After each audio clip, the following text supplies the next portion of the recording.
Welcome back class. आपका स्वागत है साइंस राइजर की दूसरी क्लास के अंदर। और इस क्लास में हम पढ़ेंगे joules law of heating effect के बारे में। आज का जो टॉपिक होगा बड़ा इंपॉर्टेंट होगा और आपके जो सराउंडिंग्स में देखा होगा, आपके इलेक्ट्रिकल एप्लीकेशन में भी आपने ये महसूस किया होगा कि कुछ टाइम के बाद जो वायर्स हैं, जब उसके अंदर से इलेक्ट्रिसिटी पास होती है वो गर्म होना स्टार्ट हो जाती है। तो वो कैसे गर्म होती है, क्यों होती है, वो कौन एक्सप्लेन करता है? Joules law of heating effect. इससे पहले आपको जो डिस्क्रिप्शन है उसके अंदर टेलीग्राम चैनल का लिंक मिलेगा, उसको जाके फॉलो कर लीजिए ताकि सारी अपडेट आपको वहां पे मिल जाए और मटेरियल भी आपको मिल जाए। और ज्यादा से ज्यादा शेयर कीजिए वीडियो को। अब चलिए चलते हैं कि joules law of heating effect होता क्या है, इसके बारे में जानते हैं। सबसे पहले क्या हुआ कि जब आपने ये बातें चलती आई इसके बारे में कि अगर हम किसी वायर्स को देखें या किसी इलेक्ट्रिकल एप्लीकेशन के लिए को कुछ टाइम के लिए रन करवा रहे हैं। सपोज कीजिए कि हमने कोई भी घर में मोटर है या वाटर पंप है या किसी एप्लीकेशन को 1 आवर 2 आवर के लिए रन करवाया। तो उसके बाद देखा गया कि उसके जो वायर्स हैं, जिस वायर्स के अंदर से करंट फ्लो हो रहा था, क्योंकि आपको पता है कि अगर वाटर पंप यहाँ पे है तो हमारी जो एप्लीकेशन जहाँ पे हमारा सॉकेट है, जहाँ पे हमें इलेक्ट्रिसिटी प्रोवाइड करनी है, उसकी डिस्टेंस इतनी दूर है। तो कुछ टाइम के बाद ये महसूस किया गया कि ये वायर है, ये हॉट होना स्टार्ट हो चुका है, गर्म होना स्टार्ट हो चुका है। और ये आप देख भी सकते हैं, घर में आपकी कोई एप्लीकेशन चल रही है, 1-2 घंटे या 3 आवर्स के लिए वो रन हुई है, तो आप देखेंगे कि वो हॉट होना यानी कि गर्म होना स्टार्ट हो चुकी है। अब कहता है कि इसके गर्म होने का कारण क्या है, रीजन क्या है। इसको बताने वाला जो था साइंटिस्ट, उसका नाम था जूल्स, और उसी के नाम पे पड़ गया Joule's law of heating effect. अब Joule's law of heating effect क्या कहता है कि अगर हम किसी भी वायर्स के अंदर से कुछ टाइम के लिए करंट को पास करते हैं तो वो वायर हॉट होना स्टार्ट हो जाता है। तो that is known as a Joule's law of heating effect. अगर मैं इसकी डेफिनेशन की बात करूं तो हम इसकी डेफिनेशन इस प्रकार लिखेंगे, whenever a small amount of current या whenever a current is passed through or some current is passed through is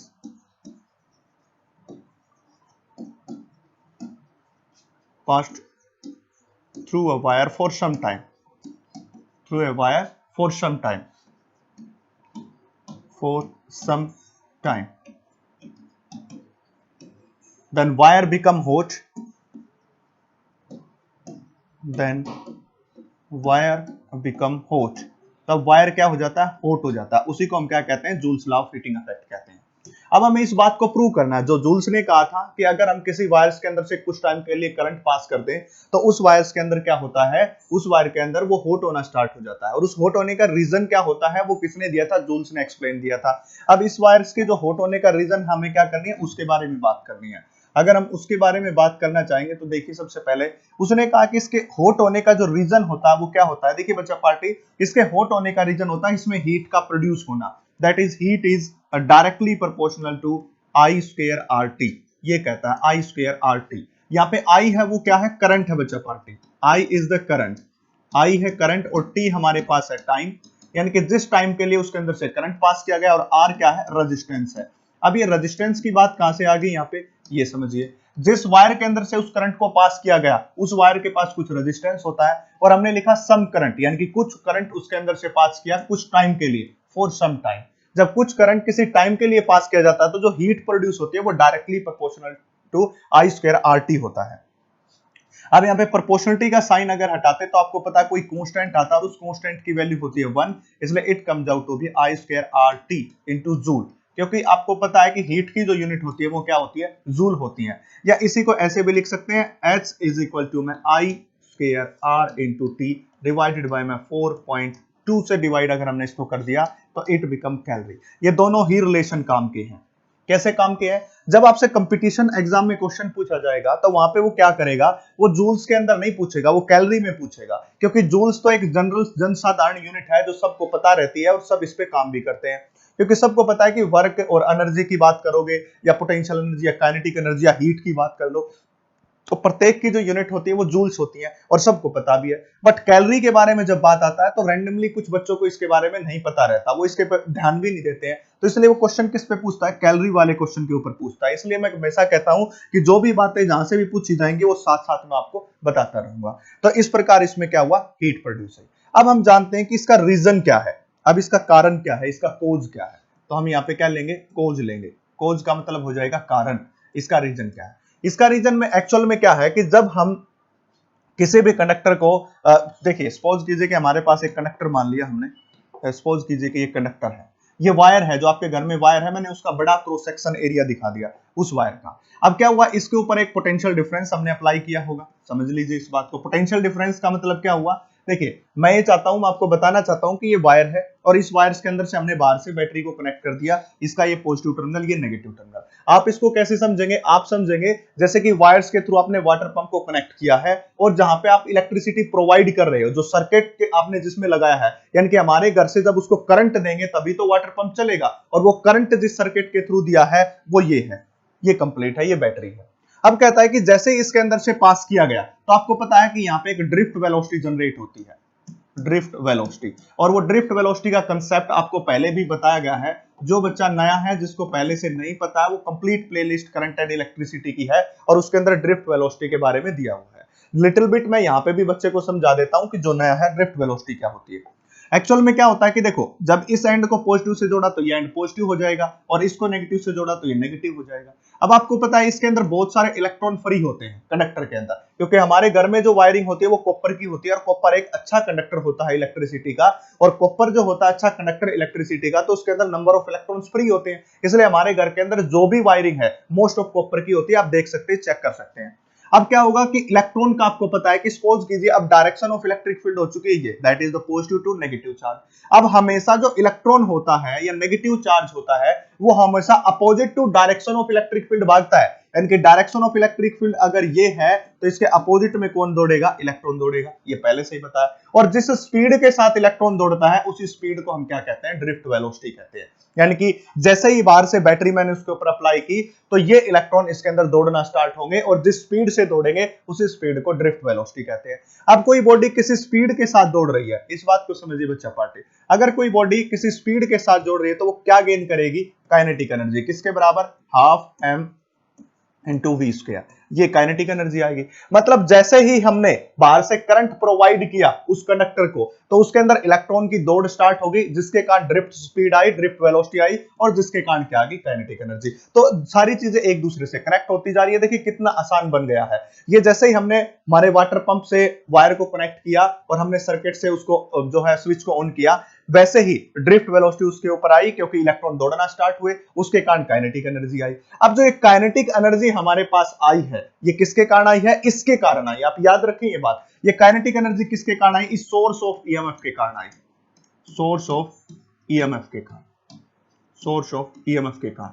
किसके कारण आई है भाई, ये सोर्स ऑफ ईएमएफ के कारण आई है। और इसके कारण आने के बाद इसका मतलब क्या हुआ कि यहां पे सोर्स ऑफ ईएमएफ के कारण ये दौड़ रहे हैं, काइनेटिक एनर्जी इसके पास आ गई। अब ये जब काइनेटिक एनर्जी के कारण जो लॉस यहां पे होगा, क्योंकि आपको पता है कि 100% आइडियल चीज कोई नहीं होती, जो लॉस होगा उसी लॉस के कारण ये वायर्स क्या करना स्टार्ट कर देगा, हीट करना स्टार्ट कर देगा, हीट करना स्टार्ट कर देगा। उसी के कारण क्या बताया मैंने, जैसे ही सोर्स ऑफ ईएमएफ से कनेक्ट किया, इलेक्ट्रॉन ने ड्रिफ्ट वेलोसिटी गेन की, काइनेटिक एनर्जी आई, और इसी काइनेटिक एनर्जी के कारण क्या होगा, यहाँ पे लॉस होगा और उस लॉस के कारण वो वायर हीट होना स्टार्ट हो जाएगा, दैट इज द कोज, ये कोज हो जाएगा। अब एक खास क्वेश्चन, इंपॉर्टेंट क्वेश्चन आता है यहाँ पे, कहता है कि अब देखो जब इलेक्ट्रॉन के ऊपर किसी प्रकार की कोई बैटरी नहीं अप्लाई की थी तो इलेक्ट्रॉन तब भी रैंडम मोशन में थे, ये कंसेप्ट भी ड्रिफ्ट वेलोसिटी में बताया था। तो इससे पहले इसके पास कौन सी थी, thermal kinetic energy, thermal kinetic energy कब थी, जब इसके ऊपर केवल और केवल बैटरी अप्लाई कर रखी थी, जब थर्मल काइनेटिक एनर्जी थी, ड्रिफ्ट वेलोसिटी नहीं थी, तो उसके दौरान जो ड्रिफ्ट काइनेटिक एनर्जी है वो नहीं थी। बट जैसे ही ये बैटरी अप्लाई की, इसके पास एक काइनेटिक एनर्जी आई जो ड्रिफ्ट वेलोसिटी के कारण आई हुई है। तो इसका मतलब ये हुआ कि पहले भी इसके पास तो थर्मल काइनेटिक एनर्जी थी, बट तब लॉस नहीं था इसके पास, तब वायर गर्म नहीं था, जब हमने उसको करंट नहीं दिया। जैसे ही हमने सर्किट से कनेक्ट किया, करंट उसको प्रोवाइड किया, बैटरी को प्रोवाइड किया, तब वो गर्म होना स्टार्ट हुआ। इसका मतलब ये हुआ कि हमारा जो टोटल लॉस हो रहा है वो किसके कारण हो रहा है, सोर्स ऑफ ईएमएफ के कारण हो रहा है। तो इलेक्ट्रिकल एनर्जी जो सोर्स ऑफ ईएमएफ ने प्रोवाइड की है, इस ईएमएफ ने, इस सोर्स ऑफ ईएमएफ ने जो इलेक्ट्रिकल एनर्जी प्रोवाइड की वही किसके अंदर कन्वर्ट हुई है, हीट के अंदर कन्वर्ट हुई है। अगर आपसे क्वेश्चन पूछ लिया जाए, क्वेश्चन एग्जाम में आ जाए कि यहाँ पे जो लॉस हो रहा है वो किसके कारण हो रहा है, तो याद रखें वो सोर्स ऑफ ईएमएफ के कारण हो रहा है, because the source of energy, source of EMF provide the energy which convert into the heat. जो सोर्स ऑफ ईएमएफ ने क्या प्रोवाइड की, काइनेटिक एनर्जी। कैसे आई, जैसे ही सोर्स ऑफ ईएमएफ लगा, ड्रिफ्ट वेलोसिटी आई, ड्रिफ्ट वेलोसिटी के कारण काइनेटिक एनर्जी आई, और उसी के कारण ही यहाँ पे हीट का लॉस हुआ है। तो इसका मतलब सोर्स ऑफ ईएमएफ क्या हो जाएगा, इसका रीजन हो जाएगा। तो दैट इज। अब हम बात करते हैं इसके डेरिवेशन की। अब जो हीट प्रोड्यूस हुई है उसको डिराइव करके देखते हैं। यहां तक आपको आई थिंक समझ आ गया होगा। अब डिराइव करके देखते हैं, चलिए डिराइव करते हैं इसको। अगर हम इसके डेरिवेशन की बात करें, सपोज कीजिए आपके पास यहाँ पे कोई रेजिस्टेंस हमने मान लिया, रेजिस्टेंस हम यहाँ पे ले लेते हैं,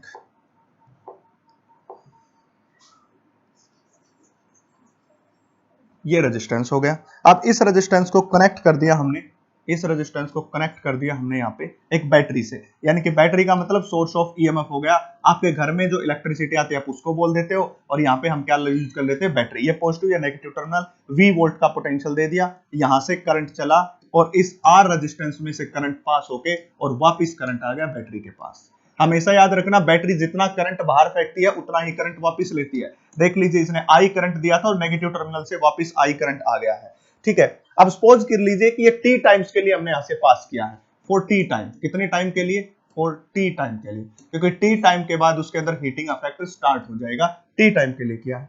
जब आपने टी टाइम के लिए किया तो आपको पता होना चाहिए कि V जो होता है वो किसके बराबर होता है, W डिवाइडेड बाय में Q के बराबर।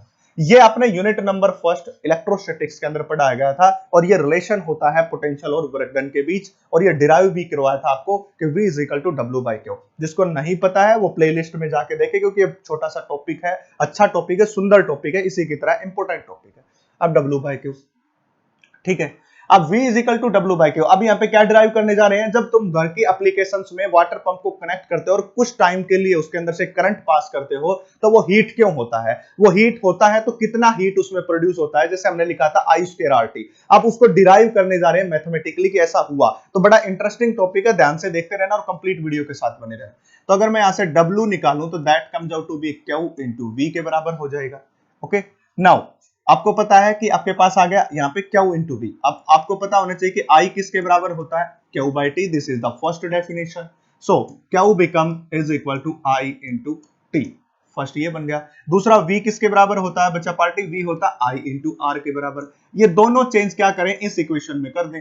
जैसे इस इक्वेशन में किया तो W किसके बराबर, Q की जगह तो हमने ले लिया I इंटू T। देखिए बिल्कुल मुश्किल नहीं है, बिल्कुल सिंपल सी बात है। और V की जगह क्या ले लिया, I इंटू R के बराबर ले लिया। तो हमारे पास आ गया W is equal to I into I, तो क्या बनेगा I square R into T के बराबर। ये आ गया। ये क्या आ गया हमारे पास, वर्क डन आ गया। इसका मतलब ये हुआ कि जब इस बैटरी को इस रेजिस्टेंस से कनेक्ट किया गया तो इसके पास कितना वर्क डन आया है, तो this is the amount of work done जो स्टोर हुआ है इसके अंदर। बट हमें क्या करना है, यहाँ पे हमें निकालना हीट लॉस के बारे में। किसके बारे में निकालना बच्चा पार्टी, हीट लॉस। जब हम हीट लॉस के लिए निकालने चले तो हमें पता चला जो J होता है that is W divided by में H। यहाँ पे J कौन है, J है Joule's mechanical constant. J is Joule's mechanical constant. एक एक चीज को अच्छे से एक्सप्लेन करूंगा, मैं गारंटी लेता हूं अगर आपने अच्छे से थ्योरी कर ली तो आपका नीट का पेपर और आईआईटी मेंस का पेपर बिल्कुल भी अटकेगा नहीं, ये मेरी गारंटी है। जूल मैकेनिकल कांस्टेंट, आपको हर बात को एक्सप्लेन किया जाएगा कि कहां से क्या है। देखिए आजकल जो नीट के अंदर क्वेश्चन पूछे जा रहे हैं वो क्या किए जा रहे हैं कि बेसिक के कंसेप्ट को एक्सप्लोर किया जा रहा है, कि उसके अंदर घुस के क्वेश्चन पूछे जा रहे हैं। अगर बच्चे क्या करते हैं कि टोटली ये सोचते हैं कि न्यूमेरिकल आएंगे, न्यूमेरिकल आएंगे, वो न्यूमेरिकल भी इसी टाइप से देता है कि जिस बच्चे को वो बेसिक अंदर तक पता होगा वो तभी सोल्व कर सकता है। अब क्वेश्चन पेपर में ऐसे है, वो लगे तो आसान का, सब कहेंगे कि इजी पेपर था, बट वो कंसेप्ट ऐसे है जो आपने कभी देखे ही नहीं। आप नहीं देखोगे उन कंसेप्ट को तो आपको क्या हो जाएगी, प्रॉब्लम हो जाएगी। इसलिए एच तो क्या हो जाएगा फिर यहाँ पे, हीट हो जाएगी। तो एक एक बात को एक्सप्लेन करूंगा मैं। और डब्ल्यू आपके पास क्या हो जाएगा, वही वर्क डन जो ऊपर आपने निकाला है, that is the work done. अभी अभी तो निकाला था आपने ये वाली क्वांटिटी। अब अगर मैं यहां से निकालू एच की वैल्यू, यहां से निकालू मैं एच की वैल्यू, तो that is W divided by में जे, इसके बराबर हो जाएगा। अब हम क्या करेंगे, यहाँ पे W की वैल्यू पुट करेंगे तो that is H comes out to be, what is the value of W, W is I square R into T divided by क्या हो जाएगा, J। ये है जूल्स मैकेनिकल कांस्टेंट, और J की जो वैल्यू होती है that is equal to 4.2 calorie के बराबर होता है बच्चा पार्टी, 4.2 कैलोरी के बराबर। ठीक है, अगर मैं इस J की जगह वैल्यू पुट करूंगा तो ये हो जाएगी H इज इक्वल टू, में अब ये जूल में है आंसर, अब इसको मैं कैलोरी में चेंज कर रहा हूं, I square R into T divided by my 4.2 and the answer comes out to be calorie। तो दिस इज द हीट, और यही हीट मैंने स्टार्टिंग में आपको बताई थी कि इतनी हीट आती है। देख लीजिए ये रहा I square RT divided by 4.2 calorie के बराबर, और यही हीट यहाँ पे आके अपीयर हुई आपकी, ये आ गई। तो इस प्रकार आप इसके डेरिवेशन को सोल्व आउट कर सकते हो और फाइंड आउट कर सकते हो। ये था हमारा कौन सा, जूल्स मैकेनिकल कांस्टेंट के बारे में। अब हीट जितनी प्रोड्यूस हुई है वो हमने फाइंड आउट कर ली है। अब हीट फाइंड आउट करने के बाद इसके अंदर कुछ और भी टर्म्स है जो हमें फाइंड आउट करनी है। अब सबसे पहले तो हम यहाँ पे ये जानना चाहते हैं कि जो अमाउंट ऑफ हीट प्रोड्यूस हुई है, ये जो H प्रोड्यूस हुआ है किसके ऊपर डिपेंड करता है। तो हम यहाँ पे लिखेंगे अमाउंट ऑफ हीट प्रोड्यूस, जो अमाउंट ऑफ हीट प्रोड्यूस हुई है, amount of heat produce, amount of heat produce.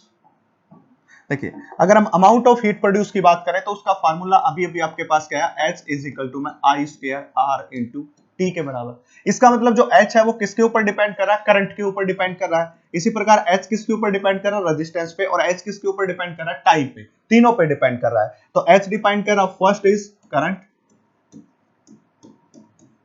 First, and second is the resistance, resistance second point, और थर्ड हो जाएगा टाइम, जितने टाइम के लिए उसके अंदर से पास किया गया है। तो जब भी आप इस कंसेप्ट को पढ़े तो आपको एक बात का पता होना चाहिए कि जो हीट प्रोड्यूस होगी वो बेसिकली किस किस के कारण हो रही है, करंट के कारण, रेजिस्टेंस के कारण और टाइम के कारण। अगर करंट की वैल्यू ज्यादा हो जाएगी तो भी हीट ज्यादा हो जाएगी, रेजिस्टेंस की वैल्यू ज्यादा तब भी हीट ज्यादा, और टाइम की वैल्यू ज्यादा तब भी हीट ज्यादा हो जाएगी। तो यहाँ पे आपको एक बात देखने को मिलेगी कि अगर हीट ज्यादा हो रही है कब, जब रेजिस्टेंस ज्यादा होगा, करंट ज्यादा होगा, टाइम ज्यादा होगा।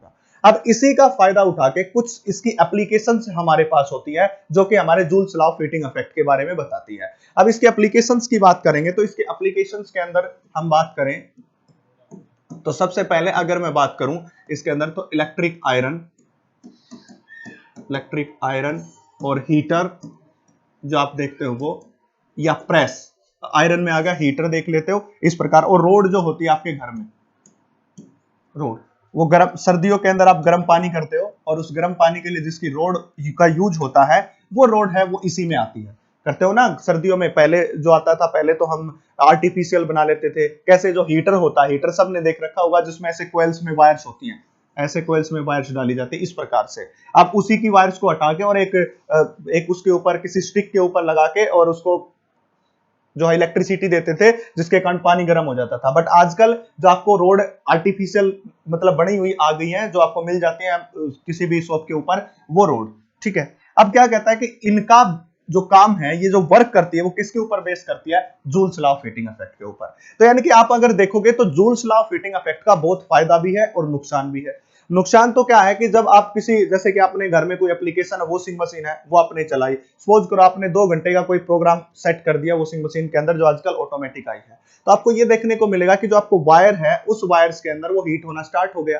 यानी कि जो करंट के कारण हीटिंग इफेक्ट आया उसके कारण लॉस हो रहा है एनर्जी का, और एनर्जी का लॉस होना अच्छी बात नहीं है, वो इलेक्ट्रिसिटी का ही तो लॉस हो रहा है, एनर्जी का ही तो लॉस हो रहा है। बट इस लॉस का हमने फायदा भी उठा लिया, और उस लॉस का फायदा कहां से उठाया, इलेक्ट्रिक आयरन के अंदर। अब आपने देखा होगा जो इलेक्ट्रिक आयरन हो गया या हीटर हो गया, रोड हो गई, इसके अंदर हम किसका यूज करते हैं, अंदर निक्रोम का, निक्रोम, ठीक है, निक्रोम का यूज करते हैं। ये एक एलॉय है,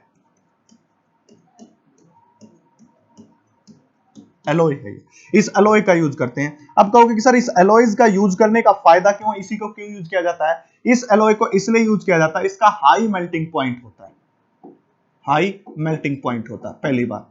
सेकंड, इसका हाई रेजिस्टिविटी होती है, हाई रेजिस्टिविटी, ठीक है, high melting point, high resistivity होती है, और हाई रेजिस्टिविटी है तो इसका हाई रेजिस्टेंस भी होगा, high resistance, and not oxidise, and not oxidise, oxidise at high temperature, at high temperature.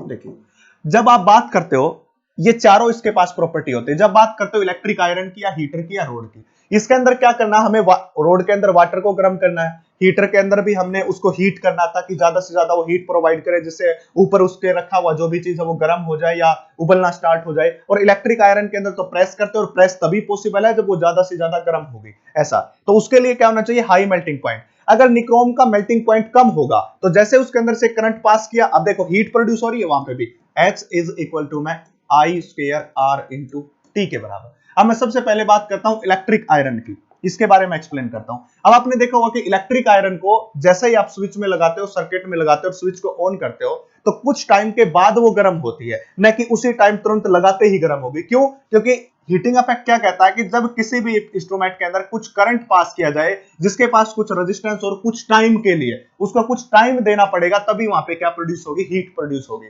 नहीं तो ऐसा होना चाहिए था जैसे इलेक्ट्रिक आयरन को लगाया आपने सर्किट के अंदर तुरंत वो गर्म होनी चाहिए, बट ऐसा नहीं होता है। ऐसा कुछ टाइम के बाद वो गर्म होना स्टार्ट हो जाती है और गर्म होने के बाद आप प्रेस कर सकते हो। अब उसके अंदर कौन सा फिलामेंट होता है? अंदर निक्रोम वायर्स होते हैं। निक्रोम वायर्स का हाई मेल्टिंग पॉइंट है। अगर मैं प्रेस को बहुत ज्यादा गर्म कर दूं और इसका मेल्टिंग पॉइंट कम हो तो वो क्या हो जाएगा? ब्रेक हो जाएगा बीच में से और फिर वो आयरन काम करना बंद कर देगी। इसलिए हमें कोई ऐसे मटेरियल की जरूरत है जिसका मेल्टिंग पॉइंट हाई होना चाहिए। आप कह सकते हो कि जो मेल्टिंग पॉइंट तो किसी और का भी हाई है, तो इसके पास एक खास बात और भी थी, इसके ये ऑक्सीडाइज नहीं होता, सबसे इंपॉर्टेंट प्रॉपर्टी। यानी कि अगर हमने इसको हाई टेम्परेचर के ऊपर भी लेके, क्योंकि प्रेस करने के लिए टेम्परेचर ज्यादा चाहिए, गर्म ज्यादा चाहिए, वो हॉट ज्यादा चाहिए, तो ये ऑक्सीडाइज नहीं होता है जब हाई टेम्परेचर उसके ऊपर अप्लाई कर दिया जाए। इसलिए हमने किसको सिलेक्ट किया? निक्रोम को। साथ साथ इसका हाई रेजिस्टेंस है। अगर रेजिस्टिविटी ज्यादा है तो रेजिस्टेंस भी ज्यादा, और रेजिस्टेंस भी ज्यादा तो हीट भी ज्यादा प्रोड्यूस होगी, और टाइम ज्यादा उतनी ज्यादा हीट, करंट ज्यादा उतनी ज्यादा हीट। इसलिए मैंने पहले बताया था किस किस के ऊपर डिपेंड करता है? करंट, रेजिस्टेंस एंड टाइम के ऊपर। तो that is the application of electric iron. अभी इसी प्रकार हीटर की बात करते हो। अब हीटर जो है रेड होना स्टार्ट होता था जब कुछ टाइम के लिए उसको लगा के छोड़ते हैं। जब भी आप हीटर लगाते हो तो लगा दिया और उसके लिए 5 मिनट, 7 मिनट, 10 मिनट वेट करते हो। क्यों वेट करते हो? क्योंकि कुछ टाइम के लिए जब पास करोगे तभी तो उसके अंदर क्या प्रोड्यूस होगा? हीट, नहीं तो नहीं होगा। और उसी प्रकार उसका रेजिस्टेंस ज्यादा होगा, करंट ज्यादा होगा तो हीट ज्यादा हो जाएगी, वो भी ऑक्सीडाइज नहीं होता। इसी प्रकार रोड की बात करते हो। रोड पानी गर्म कब करती है? वाटर को हॉट कब करती है? जब कुछ टाइम के लिए उसको अंदर लगा के छोड़ा जाए। ऐसा क्यों? क्योंकि जब कुछ टाइम के लिए पास करेंगे तभी हीट इसके अंदर पैदा होगी, नहीं तो प्रोड्यूस नहीं होगी। तो इस प्रकार मैंने एक एक चीज को आपको एक्सप्लेन कर दिया है। इससे इजी और अच्छी एक्सप्लेनेशन आपको और कहीं नहीं मिलेगी, ये मेरी गारंटी। नेक्स्ट इसकी बात करते हैं। नेक्स्ट हमने इसकी बात की फ्यूज वायर की, इसका बात करते हैं फ्यूज वायर। ठीक है, पहली बात तो फ्यूज वायर होता क्या है वो मैं आपको बता दूं। बहुत सारे बच्चों को ये नहीं पता होगा कि फ्यूज वायर होता क्या है। अब क्या होता है कि जब आपके घर में इलेक्ट्रिशियन आता है और आपके घर की अंडरग्राउंड फिटिंग करता है या आउटग्राउंड फिटिंग करता है बाहर की तरफ, तो क्या करता है? एक मेन कंट्रोलर लगाता है बाहर, जहां पे पूरी इलेक्ट्रिसिटी, घर की इलेक्ट्रिसिटी को कंट्रोल किया जाता है। तो वहां पे क्या होता है? एक फिलामेंट लगाता है वो, और वो फिलामेंट जो है बिल्कुल थिन वायर का होता है। ऐसे एक वायर लगाता है। उस वायर का एक्चुअल में काम क्या होता है कि सपोज कीजिए कि कभी कभार ऐसा होता है कि हमारे घर में हाई इलेक्ट्रिसिटी आ जाती है, यानी कि एक्सपेक्टेशन से ज्यादा वोल्टेज, ज्यादा करंट आ जाता है। अगर एक्सपेक्टेशन से ज्यादा वोल्टेज या ज्यादा करंट आ गया तो उसके कारण होगा कि आपकी जो इलेक्ट्रिकल एप्लीकेशंस हैं, जैसे फ्रिज हो गया, कूलर हो गया, एसी हो गया, या कोई और दूसरी एप्लीकेशन होगी, वो क्या हो सकती है? खराब हो सकती है, डैमेज हो सकती है। उसको डैमेज से बचाने के लिए हम क्या करते हैं? फ्यूज लगाते हैं। और फ्यूज वायर क्या कहता है कि अगर आपके घर में ज्यादा इलेक्ट्रिसिटी आ गई एक्सपेक्टेशन से, जो हमने एक्सपेक्टेशन किया है, तो आई स्क्वायर आर इंटू टी के अकॉर्डिंग उसके पास करंट क्या हो जाएगा? ज्यादा। और करंट क्या ज्यादा होने के कारण हीट क्या हो जाएगी? ज्यादा हो जाएगी। और हीट ज्यादा होने के कारण यहां से ये वायर ब्रेक हो जाएगा, और वायर ब्रेक होते ही पूरे घर की इलेक्ट्रिसिटी क्या हो जाएगी? गायब हो जाएगी। तो जो एप्लीकेशन डैमेज होनी थी वो डैमेज से बच जाएगी। तो इस फ्यूज वायर की खास बात क्या होनी चाहिए? इसका लो मेल्टिंग पॉइंट होना चाहिए। इसके पास क्या होना चाहिए? Low melting point. Low melting point क्यों होना चाहिए? क्योंकि थोड़ी सी ज्यादा हीट आते ही, थोड़ी सी ज्यादा हीट आते ही या थोड़े सा ज्यादा करंट आते ही ये मेल्ट करेगा, और मेल्ट करते ही ये ब्रेक हो जाएगा, और हमारी जितने भी इलेक्ट्रिकल एप्लीकेशन है वो डैमेज होने से बच जाएंगे। अगर इसका मेल्टिंग पॉइंट हमने ज्यादा ले लिया तो हम क्या करेंगे? कितना भी करंट आता रहे, करंट आने के बाद हीट तो प्रोड्यूस होगी, और ये वायर जिसका मेल्टिंग पॉइंट ज्यादा है, अगर वो लिया तो उसके बाद वो क्या नहीं होगा? ब्रेक नहीं होगा। और ब्रेक नहीं होगा तो वो कहां तक पहुंचेगा? अब करंट, इलेक्ट्रिकल एप्लीकेशन, और जिससे आपकी इलेक्ट्रिकल एप्लीकेशन क्या हो जाएगी? खत्म हो जाएगी। इसलिए इस वायर को थिन वायर लिया जाता है। जब फ्यूज में लगाया जाता है तो थिन वायर, थिक नहीं लेंगे। अगर थिक ले लिया तो फिर से वो ब्रेक नहीं होगा, चाहे कितनी भी हीट प्रोड्यूस हो जाए। तो यहाँ पे आपको एक खास बात देखने को मिली है कि जितना ज्यादा रेजिस्टेंस उतनी ही ज्यादा हीट होती है। यानी कि जितना ज्यादा रेजिस्टेंस होगा उतना ही ज्यादा उसके अंदर क्या होगा? हीट प्रोड्यूस होगा। तो इस प्रकार आप फ्यूज वायर के बारे में बात कर सकते हो। और एक पहले बल्ब आता था, आजकल तो एलईडी आ गई है, पहले बल्ब आता था। उस बल्ब के अंदर टंगस्टन का फिलामेंट होता था, आपको पता हो? टंगस्टन, टंगस्टन का फिलामेंट। उस टंगस्टन के फिलामेंट जो आपने पहले बल्ब देखा होगा 10 रुपए का बल्ब आता था सूर्य के नाम से, सूर्य के नाम से 10 रुपए का बल्ब आता था, आज भी आता है। उसके अंदर क्या होता है, टंगस्टन का फिलामेंट होता है। टंगस्टन एक मटेरियल है, एक एटम है जो आपने देखा होगा, उसका फिलामेंट होता है। उसकी खास बात क्या होती है, उसका हाई मेल्टिंग पॉइंट होता है। क्या खास बात होती है, हाई मेल्टिंग पॉइंट होता है। अब हाई मेल्टिंग पॉइंट होने के कारण उसका रेजिस्टेंस भी क्या होता है, हाई होता है। उसका रेजिस्टेंस भी क्या होता है बच्चा पार्टी, हाई होता है। जब करंट उसके अंदर हाई रेजिस्टेंस के अंदर से पास होता है, तो हाई रेजिस्टेंस के अंदर पास होता है तो उसमें क्या प्रोड्यूस होगी, हीट प्रोड्यूस होगी। हाई रेजिस्टेंस में से करंट पास हुआ कुछ टाइम के लिए, तो उसमें हीट प्रोड्यूस हुई और वो हीट ग्लो के रूप में आती है। इसलिए वो बल्ब आपको क्या होता है, जलता हुआ दिखाई देता है, रोशनी पैदा करता है। क्योंकि जो बल्ब की बात करोगे आप, बल्ब की बात कर रहे हो, उस बल्ब के अंदर होता क्या है, उस बल्ब के अंदर वो ग्लो करता है, हीट पैदा होती है। वो किसके रूप में, रोशनी के रूप में, हीट के रूप में। जो हीट है वो किसके रूप में आती है, ग्लो के रूप में आती है, ग्लो। और जिसलिए आपको रोशनी मिलती है। उसके अंदर हाई मेल्टिंग पॉइंट, रेजिस्टेंस ज्यादा। अब आप इसको माइंड में बिठा लीजिए कि जिसमें हमें ज्यादा हीट की जरूरत हो, ज्यादा ग्लो की जरूरत हो, उसका मेल्टिंग पॉइंट भी ज्यादा और रेजिस्टेंस भी ज्यादा। और जिसमें हमें जल्दी से ब्रेक करना है ताकि हमारी इलेक्ट्रिक एप्लीकेशन बच जाए, तो लो मेल्टिंग पॉइंट होना चाहिए और रेजिस्टेंस भी कम होना चाहिए, इसलिए थिन वायर का यूज करते हैं। तो ये सारी एप्लीकेशन थी हमारी joules law of heating effect की। अब कुछ छोटी छोटी टर्म है, उनको एक्सप्लेन करते हैं ज्यादा वक्त न लेते हुए, नहीं तो फिर कहोगे कि सर ये लंबा वीडियो हो गया। नेक्स्ट बात करते हैं इलेक्ट्रिक पावर की। इलेक्ट्रिक पावर, ठीक है, इलेक्ट्रिक पावर की बात करते हैं। अब इलेक्ट्रिक पावर क्या होती है, देखिए क्लासिकल पावर आपने पढ़ी है, 11th क्लास में पढ़ी, rate of doing work is called power, ऐसा ही पढ़ा। But rate of doing work, rate of doing work by current in electrical applications, electrical application में जो वर्क किया करंट ने, उसको हम क्या कहते हैं, उसको कहते हैं पावर कहते हैं। तो हम यहाँ पे क्या करेंगे, हम कहेंगे rate of doing work, rate of doing work by current, by current in electrical circuit, in electrical circuit, electrical circuit, electrical circuit के अंदर जितना वर्क किया। अब कैसे, अब सपोज कीजिए आपके घर के अंदर एसी चल रहा है, अब एसी के अंदर से करंट पास हुआ, उस करंट पास होने के बाद जितना वर्क डन किसने किया, करंट ने, जितना वर्क डन उसने करंट ने किया टाइम के साथ, रेट के साथ, जिस रेट के साथ करंट ने उस एसी में वर्क किया है, उसी को हम क्या कहते हैं, इलेक्ट्रिकल पावर कहते हैं। अगर हम इलेक्ट्रिकल पावर की बात करें तो it comes out to be W divided by T के बराबर। अब आपको पता है W किसके बराबर होता है, W इज इक्वल टू में Q इंटू V, और ये पहले ही आपको बता चुका हूं, Q इंटू V के बराबर होता है। Next W is equal to में Q को क्या लिख सकते हैं, I मल्टीप्लाई बाय में T इंटू V। क्यों, क्योंकि करंट क्या होता है, चार्ज बाय टाइम, और चार्ज को निकाला तो I इंटू T। अगर मैं इसको यहाँ पे रखूं तो that comes out to be I into T into V divided by T। तो ये इससे कैंसिल होकर पावर का फार्मूला आ गया हमारे पास V into I। Remember this is the another formula, this is the first formula. ये दो फार्मूले मैंने पावर के आपको यहाँ पे बता दिए हैं।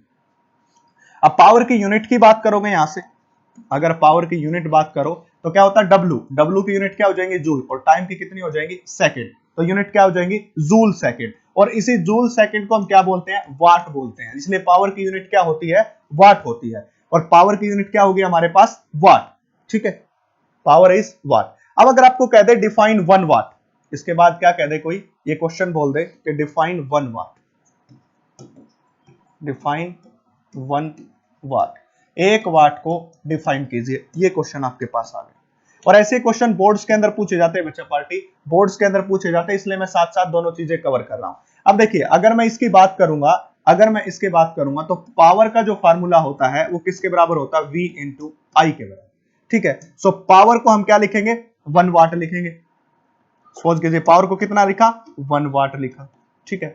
इसको कितना लिखा, 1 वोल्ट लिखा, और करंट को कितना लिखा, 1 एम्पियर लिखा। अगर किसी सर्किट में 1 एम्पियर करंट पास हो रहा है by applying 1 volt potential difference, then power is said to be 1 वाट।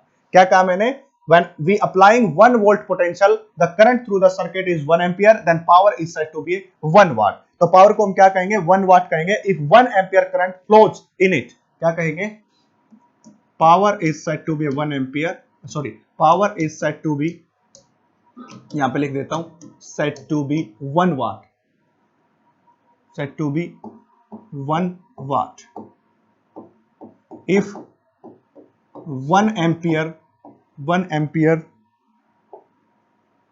यहां पे लिख देता हूं ऐसे 1 ampere, 1 ampere current flows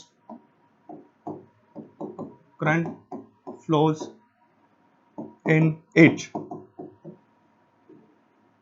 against 1 volt potential difference. इसको थोड़ा सा समझाता हूं मैं आपको।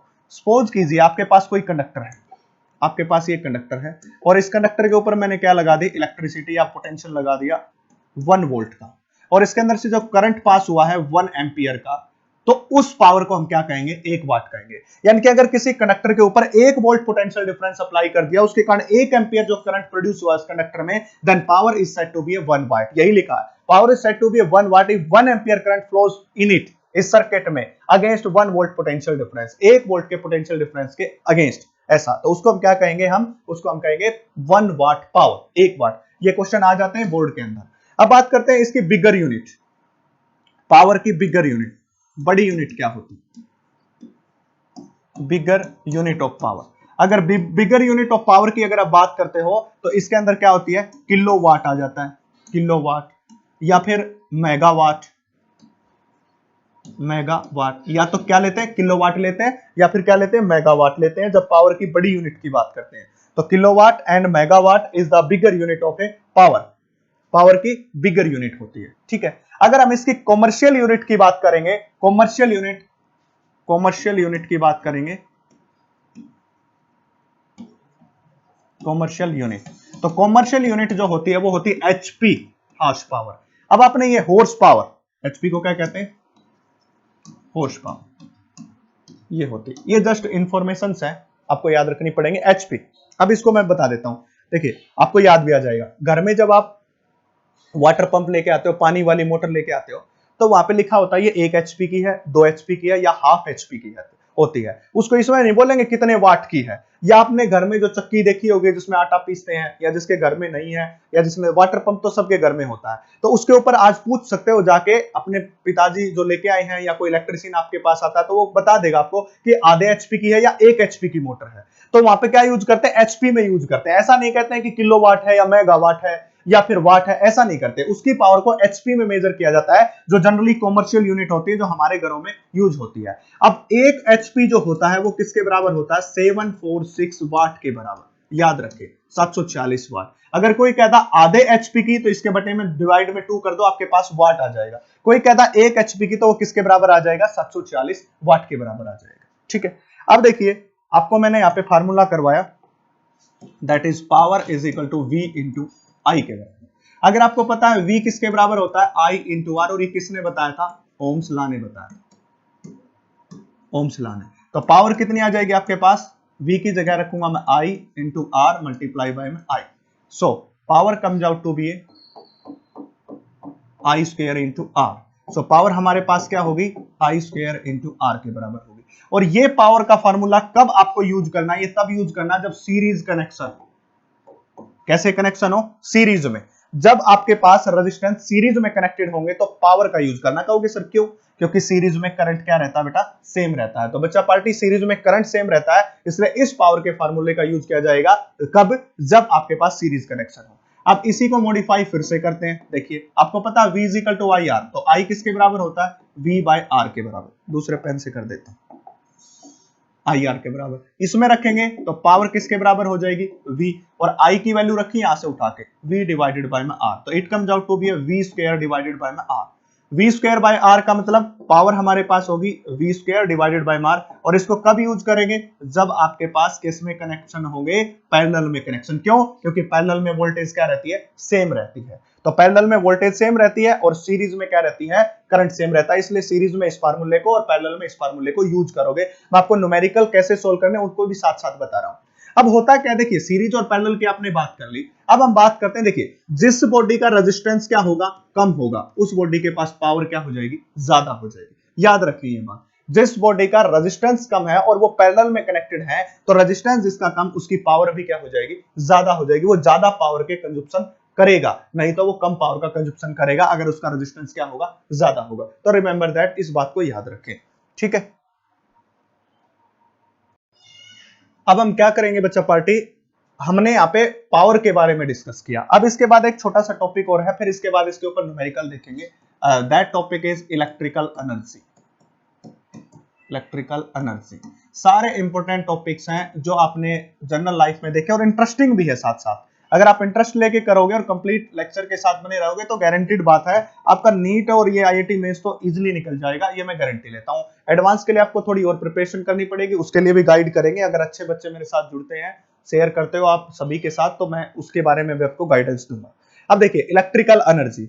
अब इलेक्ट्रिकल एनर्जी क्या होती है? जो एनर्जी सप्लाई की जाती है, जो एनर्जी सप्लाई की जाती है सोर्स ऑफ ईएमएफ के द्वारा to maintain the current in a circuit. अब सपोज कीजिए कि ये कोई सर्किट है और इस सर्किट के अंदर हमने सोर्स ऑफ ईएमएफ लगा दी, ठीक है, ये पॉजिटिव, ये नेगेटिव, ये वी वोल्ट की बैटरी, ये रेजिस्टेंस है।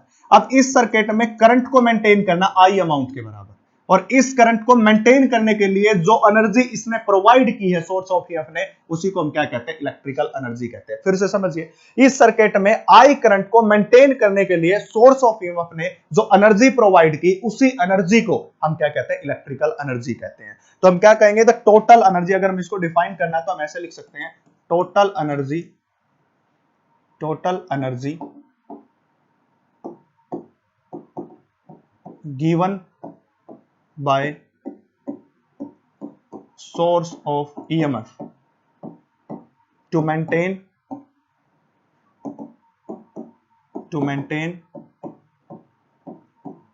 current in a circuit, current in a circuit।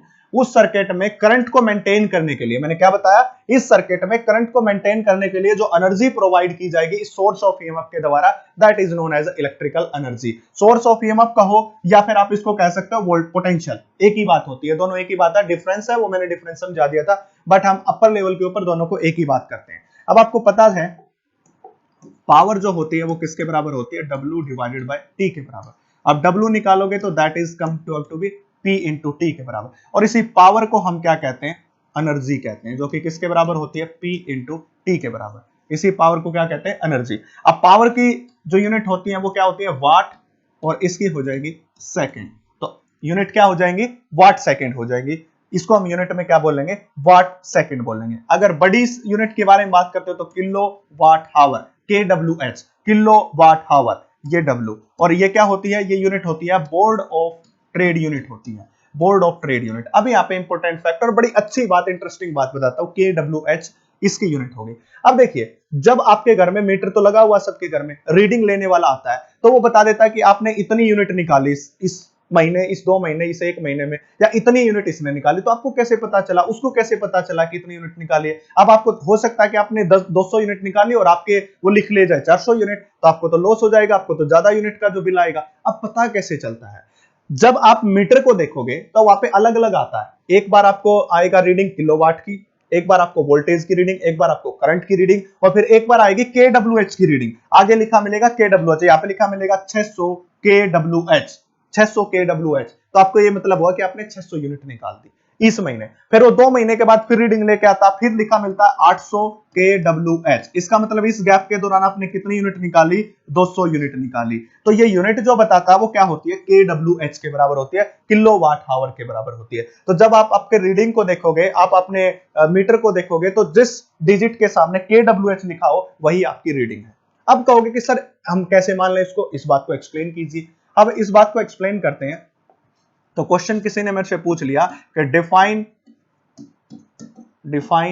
1 kilowatt hour, 1 kilowatt our, KWH का मतलब किलोवाट आवर, इसको डिफाइन कीजिए। तो मैंने उसको ये बताया, अगर आप कोई इलेक्ट्रिकल एप्लीकेशन, आपके पास अगर कोई इलेक्ट्रिकल एप्लीकेशन है, सपोज कीजिए आपके घर में एसी लगा हुआ है, अगर मैं उस एसी को 1 घंटे के लिए चलाऊं और उस 1 घंटे में जो एनर्जी कंज्यूम्ड करेगा उसी को हम क्या कहते हैं? 1 किलोवाट आवर कहते हैं। क्या कहते हैं? 1 किलोवाट आवर कहते हैं। ठीक है। अब क्या किया मैंने ये बताया, अगर मैं किसी इलेक्ट्रिकल एप्लीकेशन को 1 आवर के लिए रन करता हूं, 1 घंटे के लिए चलाता हूं, तो उस 1 घंटे में जितनी एनर्जी का कंजप्शन किया है उसी को हम क्या कहते हैं? टोटल एनर्जी कहते हैं। तो क्या हो जाएगा? Total electrical energy consumed when electrical instrument of 1 kilowatt, 1 kilowatt का electrical instrument run for 1 hour, तो हम क्या कहेंगे? Total electrical energy is said to be 1, तो क्या कहेंगे? इज सेड टू बी, आगे लिख लेना, is said to be 1 kilowatt hour. 1 kilowatt hour. Energy, electrical energy, यहां पे लिखना energy is said to be, sorry यहां पे गलत हो गया, said to be 1 kilowatt hour. ले ही लेता हूं यहां से, मैं इसको साफ कर लेता हूं। Said to be 1 kilowatt hour if instrument of 1 kilowatt, instrument of 1 kilowatt run for 1 hour। अगर 1 किलोवाट का इंस्ट्रूमेंट 1 घंटे के लिए चला जाए तो जो इलेक्ट्रिकल एनर्जी कंज्यूम्ड होगी, electrical energy is said to be 1 kilowatt hour if instrument of 1 kilowatt run for 1 hour, the energy consumed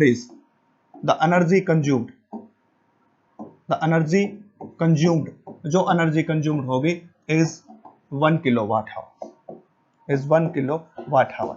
1 घंटे के लिए किसी 1 किलोवाट आवर के इंस्ट्रूमेंट को जब चलाया जाएगा, क्या कहा, 1 किलोवाट के इंस्ट्रूमेंट को 1 घंटे के लिए चला दिया तो उसके अंदर जो एनर्जी कंज्यूम्ड होगी उसी को हम क्या कहते हैं, 1 किलोवाट आवर एनर्जी कहते हैं। तो ये बात आपको समझ आ गई। सपोज कीजिए आप घर में लेके आए कोई ऐसा इंस्ट्रूमेंट जिसका जो है वोल्टेज जो उसके पास वाट है वो है 1 किलोवाट, उसकी पावर कितनी है, 1 किलोवाट। उसको 1 घंटे के लिए चलाइए, फिर आप रीडिंग देखिए, जो आपके पास आएगा वो किसके बराबर हो जाएगा, 1 किलोवाट आवर एनर्जी के बराबर हो जाएगा।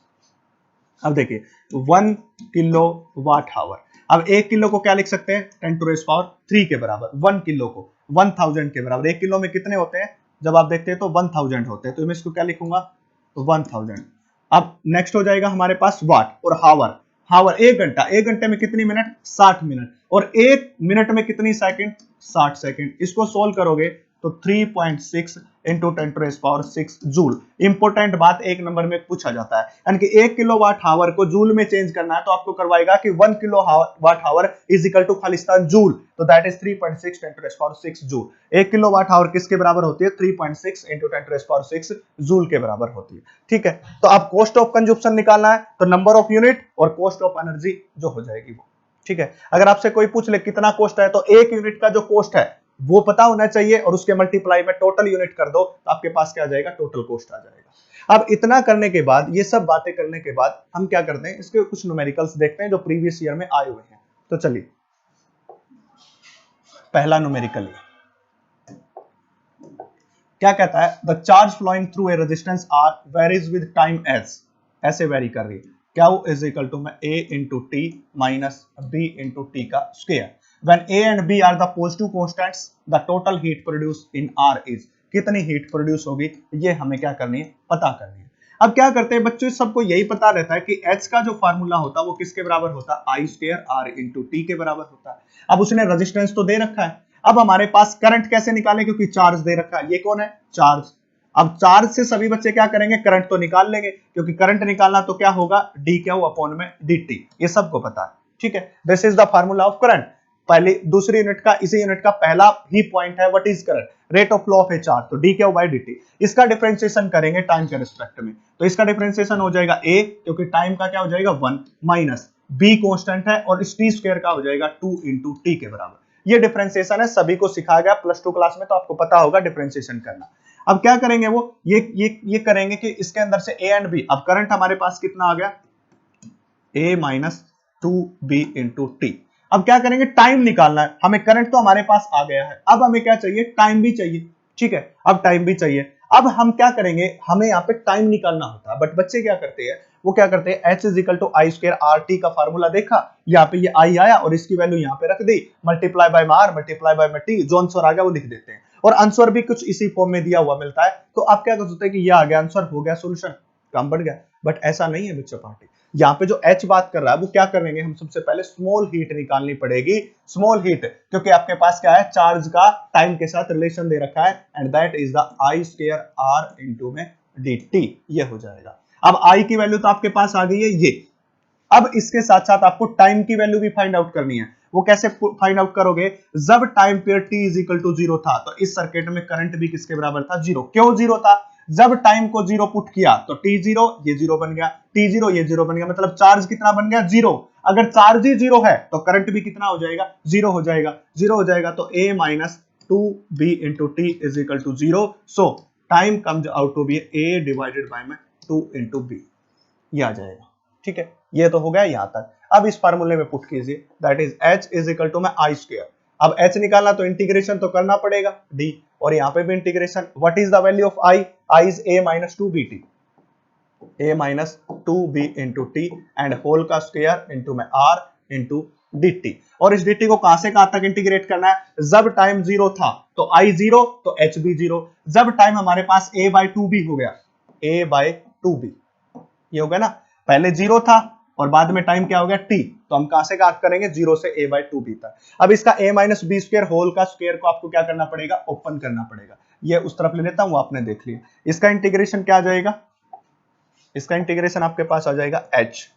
आप सबको पता है इंटीग्रेशन इज h। इसका इंटीग्रेशन h आ गया, उसको हम करेंगे तो दैट इज a स्क्वायर, ठीक है, और plus 4b square t square, इसका माइनस क्या हो जाएगा?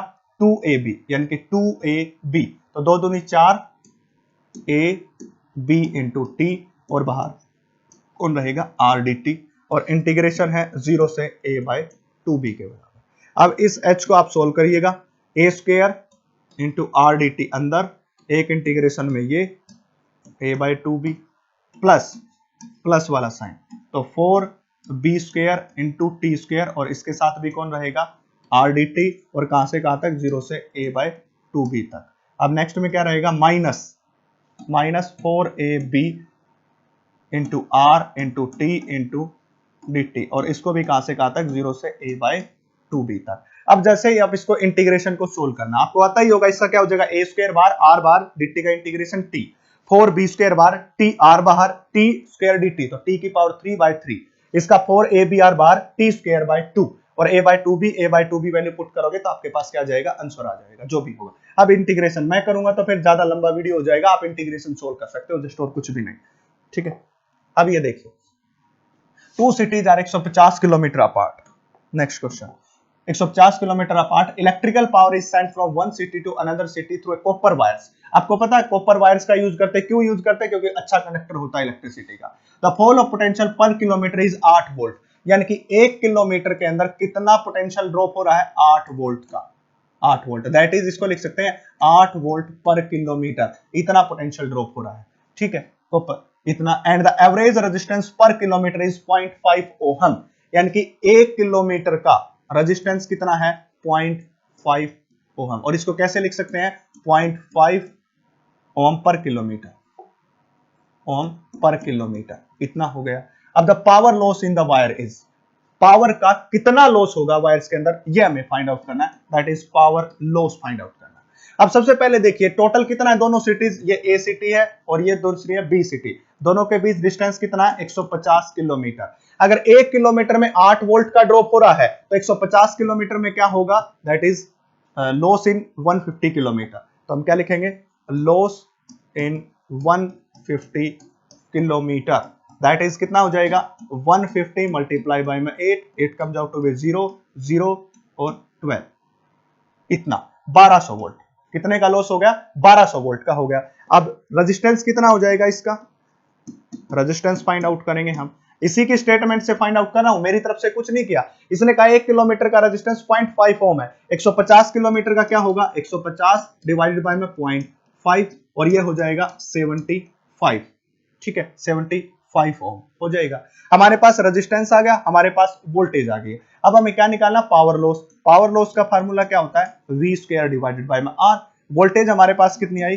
1200 मल्टीप्लाई बाय 1200 डिवाइडेड बाय में 75, इसके बराबर आ जाए। अब हमें क्या करना है? इसको सोल्व आउट करना है। इसको सोल्व आउट करोगे तो आपके पास क्या आ जाएगा? आंसर आ जाएगा। देखिए क्या आएगा आपको, ये हो जाएगा 15 और ये हो जाएगा 20, 5 2 जा 10, 2 5 4 जा। अब इसको फर्दर सोल्व करेंगे तो यहाँ पे क्या आ जाएगा? देखिए ये हो जाएगा 15 1 और यहाँ पे 9 बता और 6, इतना, और that comes out to be 0 0 16 0 0 16 0 0 16 2 32, कितना बचा? 3, 16 और 3 19, तो यहाँ पे क्या करेंगे? 19.2 किलोवाट, कितना आ जाएगा?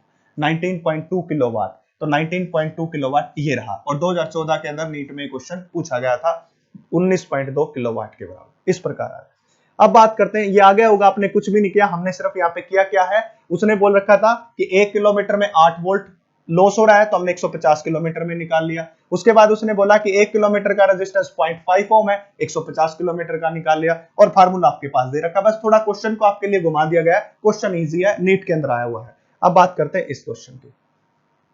देखिए, अगर मैं इसकी बात करूं कि if 1 volt voltage across a bulb rated 220 volt 100 volt drops by 2.5%, यानी कि वोल्टेज कितनी ड्रॉप हो चुकी है, वोल्टेज ड्रॉप हो चुकी है 2.5% से। मतलब किसकी वैल्यू दे रखी है, del V by V, that is 2.5%। इसी को तो कहते हैं ड्रॉप, चेंज होना, ड्रॉप होना। If rated value, the percentage of rated value by which the power would decreases, कितनी वैल्यू से उसकी पावर क्या हो जाएगी, डिक्रीज हो जाएगी। ये हमें क्या करना, फाइंड आउट करना। अब आपको पता होना चाहिए कि पावर जो होती है वो किसके बराबर होती है, वी स्क्वायर बाय आर। अब कुछ बच्चों का सवाल ये भी होगा कि यहाँ पे आई स्क्वायर बाय इंटू आर भी तो पावर होती है, ये क्यों नहीं लगाया आपने, ये भी सवाल हो सकता है, कुछ बच्चों के मन में शंका आ सकती है। तो बच्चा पार्टी ये इसलिए नहीं लगाया है क्योंकि उसने किसका ड्रॉप दिया है, उसने पावर का नहीं, वोल्टेज का ड्रॉप दिया, सॉरी, उसने किसका दिया है, वोल्टेज का। अगर वो करंट का ड्रॉप देता तो मैं ये फार्मूला लगाता, बट उसने करंट का ड्रॉप तो हमें दिया ही नहीं, उसने ड्रॉप किसका दिया है, वोल्टेज का ड्रॉप दिया है। अगर वोल्टेज का ड्रॉप आपके पास है और उसके बाद आपको फाइंड आउट करना किसके, पावर का ड्रॉप का, तो कैसे फाइंड आउट करोगे, देखिए। अब क्या है बच्चा पार्टी, यहाँ पे जो डिक्रीजमेंट आ रहा है वो 2.5% का है, मतलब बहुत कम है, तो इसमें किसका फार्मूला लगा सकते हैं, एरर का, एरर का फार्मूला। एरर का फार्मूला लगाएंगे तो देखिए क्या होगा इसके अंदर, दैट इज, अब ये आर तो रेजिस्टेंस तो कांस्टेंट है, रेजिस्टेंस के ऊपर तो कोई फर्क ही नहीं पड़ा, तो पावर किसके डायरेक्टली प्रोपोर्शनल आ गई बच्चा party, directly proportional to R, इसके वी स्क्वायर के, सॉरी वी स्क्वायर के, क्योंकि आर तो क्या रह गया, कांस्टेंट। तो हम क्या लिखेंगे, del P divided by P is equal to में 2 times of del V by V. ये फार्मूला आपको 11th क्लास में पावर कोफिशिएंट के लिए आपको बताया गया था जब एरर का टॉपिक करवाएगा। जिसको नहीं पता तो मैं बता देता हूं, ऐसा होता है डेल पी बाय पी, ये ऊपर है 2, ये आ जाता आगे डेल वी बाय वी। जिसने नहीं पता उसको सीख ले, 11th क्लास की भी प्लेलिस्ट आपके एरर के लिए अलग डाल दी गई है, वहां पे जाके आप देख सकते हो, वो काम की चीज होती है आपके लिए। तो that is del P by P is equal to में 2 into del V by V, इसमें कितना था 2.5%, तो that is total comes out to be 5%। तो आंसर क्या आ जाएगा, 5% सी। 2012 के अंदर ये क्वेश्चन आपसे पूछा गया था, देख लीजिए। तो हम क्या करेंगे, आज के लिए सिर्फ इतना ही, यहीं पे स्टॉप करते हैं, बाकी नेक्स्ट लेक्चर के अंदर देखते हैं। और ये हमारा जो चैप्टर है कंप्लीट हो चुका है। अगर इसमें कोई टॉपिक एक आध मुझे लगा कि जो आपको जानना चाहिए, तो उसके लिए मैं छोटा मोटा आपको वीडियो 5-10 मिनट का बनाकर आपको बता दूंगा। अब हम नेक्स्ट यूनिट की तरफ बढ़ेंगे और जिसके अंदर हम मैग्नेट के बारे में जानेंगे और उसके अंदर देखेंगे। तब तक आप अपना सपोर्ट दीजिए ज्यादा से ज्यादा, और ज्यादा से ज्यादा जरूरतमंद बच्चों तक ये पहुंच सके। तो थैंक यू।